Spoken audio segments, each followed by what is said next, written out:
Hey, it's me, Bobbert, and this is my review of Sonic and the Black Knight for the Nintendo Wii. When I used to upload my videos on Bobbert, I did a review on this game.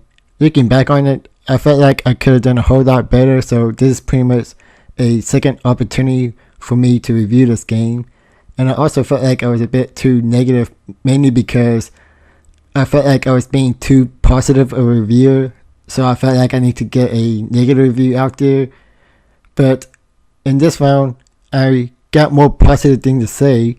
But the question is, does the positive outweigh the negative, or is this still a bad game overall? Let's find out.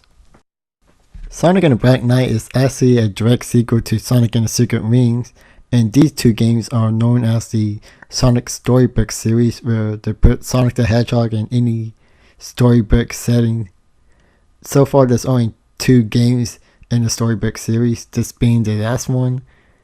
And in this game, the story begins with a wizard named Molina being attacked by the Black Knight, and she transports Sonic to her dimension. And Sonic pretty much assists her defeating the Black Knight and protecting Canterlot. And during the journey, Sonic also encountered a sword named Caliburn, who also talks, and this leads up to the main gameplay of this game.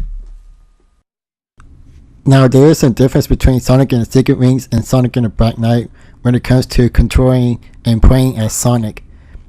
For the similarities, the way you control Sonic is somewhat similar to the one in Sonic and the Secret Rings. In Sonic and the Secret Rings, Sonic moves by himself and all you have to do is move left and right, while in Sonic and the Black Knight, you control Sonic with your control stick, and that may sound like a good idea at first, but the mechanics feel so awkward.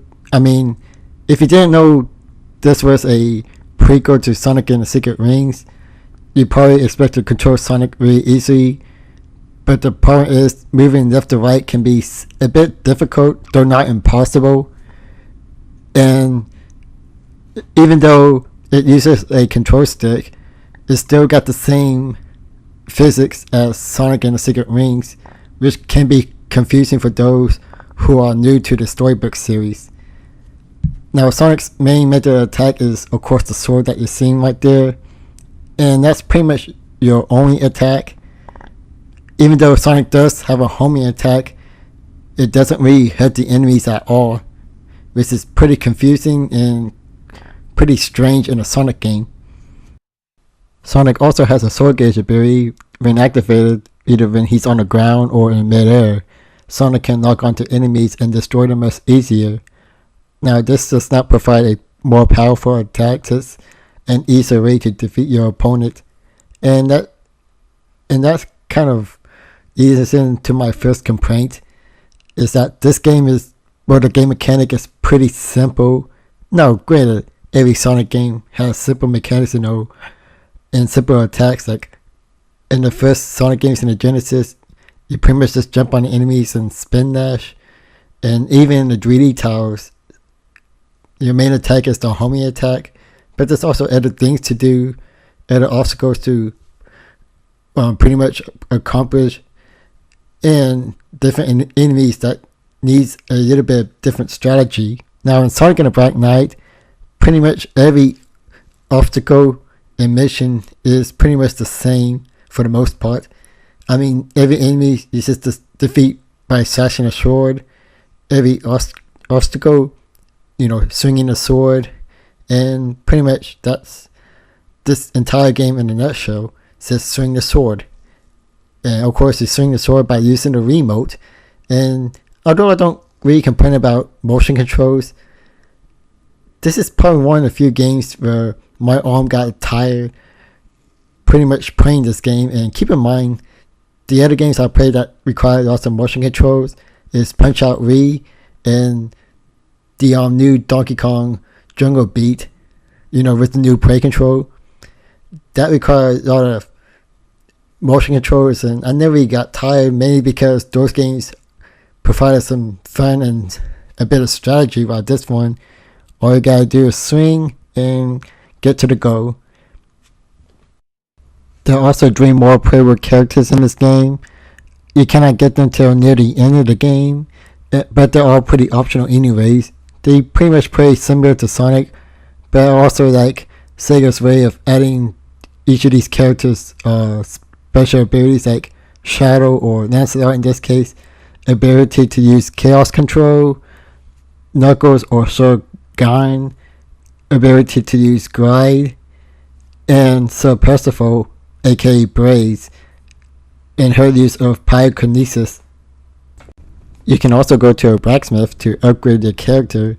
Now, it's not important to go to him, but there's some useful stuff over there once you collect enough items, so I recommend checking in now and then to see what new items you got and how useful it can be.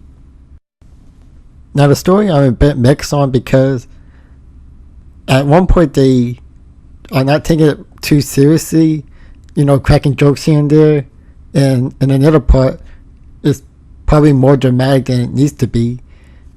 Now, I'm not saying that it can't work, it just doesn't work well in this case. I mean, for the first half, it's like a buddy cop thing where each of them crack jokes, and then another part, one of the characters try to commit suicide, which is pretty much the opposite was trying to be originally. Again, not saying that they can't have dramatic moments, it's just kind of drew me off, and the twist endings, well, the first one, it was pretty good, but the second one, it's ridiculous. I rather not discuss too much about it, but if you play this game, you know what I'm talking about. But the story, it's pretty mixed. The graphics, again, I know I say this a lot of the time, especially in Sega games, because Sega's really good at making great graphics, but this one looks pretty impressive, especially in the CGI trailers. It's pretty much on par with the Xbox 360. I'm really surprised that Sega really able to bring that much power to the Wii's limitation. And of course, the music is great. There's also some decent remixes, and that's pretty much it for Sonic and the Black Knight. Overall, I think Sonic and the Black Knight is definitely not the worst Sonic game you're ever going to play, but I do think it's the most mediocre and boring Sonic game you're ever going to play. At one point, I never really felt like I was having fun with the game, but at the same time, I was not frustrated, so I guess that's a positive thing I can say, at least at best. Now, even at the worst Sonic games, I could at least remember some parts that I remembered. Sonic and the Black Knight, it's pretty much everything's forgettable about it, except for the graphics and the music, of course. I mean, it never really reached a high point where I say, ooh, I love this part of the game, but it never reached a low point where I said, oh man, I'm gonna hate this part of the game. If it went for the Knight gimmick and Sonic using a sword, this would probably be one of the most forgettable Sonic games you're ever gonna play. But if you're interested, I say Sonic and the Black Knight is at least worth a try. You probably find it cheap somewhere right about now, so I wouldn't say I recommend it, but if you're a huge Sonic fan who wants to try this game out but was too afraid because Sonic was at the low point at the time, I say give it a try right now. Only could be upset about it, but it's definitely ain't a complete waste of time at least. So anyway, this is me, Bobbert 33, and I catch you guys later. See ya.